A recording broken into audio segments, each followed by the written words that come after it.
Hi everyone, it's Daniel. I wanted to just make this short little video and share some thoughts that I've been having lately regarding trauma recovery and recovery from traumatic events in your life. As a survivor, specifically of childhood sexual abuse, I understand a little bit about trauma, and I also understand a little bit about recovery. And I want to just speak to those who either have experienced traumatic events in their life, some forms of grief, um, and speak to those who seek to be a support to others who are suffering from post traumatic stress disorder or seemingly dealing with things that they're still having a hard time with even years, decades later. I want to encourage those who would seek to be a help to them to approach that in the right way, and also speak to those who have suffered through the events, and to give you some type of encouragement. And one thing that's been particularly helpful to me in dealing with the things that happened to me as a child and a young person is to remember that these things can affect you long into your life, and that it really is okay wherever I am with that or in that recovery process right now, this moment today is okay.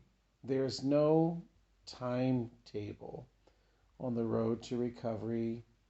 There is no recipe with step by step instructions to help somebody in their healing or in their journey to what I like to call the journey to wholeness. There's not really a step by step guide to take you. Do this, next do this, next do this. It is as individual as you are, as we all are, from other people. And sometimes we can put ourselves under the burden of trying to move on from something, or people that we love who may not understand the trauma may wonder why we're still dealing with it. And they may seek to get us to move on. They may even use that phrase, you need to move on from this.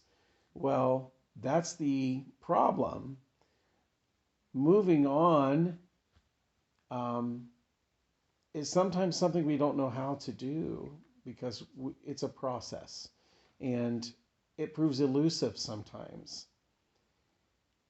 And we just need to have patience with ourselves and understanding to know that there's no timetable for recovery. And you need to allow yourself the ability and to process and the grace to be where you are in that process. Now, specifically for male childhood sexual abuse, it is not uncommon, and the experts will tell you this, for a man to actually start dealing or processing what happened to him as a child or as a youth. Um, he won't start, actually, it's common for them not to process that or to really deal with it in depth until they hit their 30s, 40s, or 50s. And in my case, it was my very late 30s, early 40s when I really came to the realization of the horror and the magnitude of what happened to me. And my world kind of caved in on me at that point.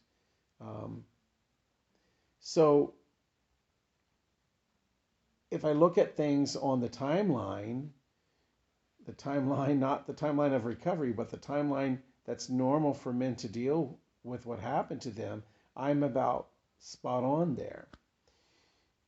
What I don't have is a timeline of how long it will take me to recover from the grief that I feel or to deal with the after effects. In some ways, the effects of that abuse have stayed with me my entire life, and for decades I didn't understand them. I'm understanding a lot more today, and I appreciate God's grace and His patience with me. I appreciate the great support and the network of support I have with my friends and people in church have been absolutely understanding and wonderful.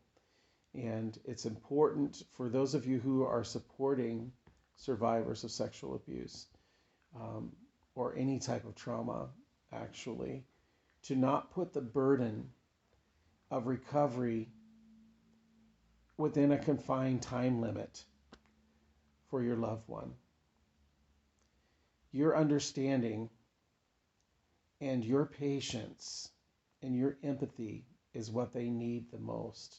That will go farther towards helping them on their journey to wholeness than thinking they need to get over it, thinking they need to just um, move on.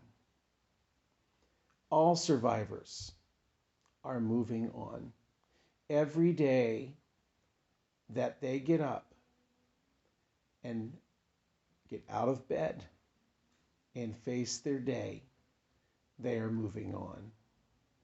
Moving on does not mean that they will not feel episodes of grief, flashbacks, triggers.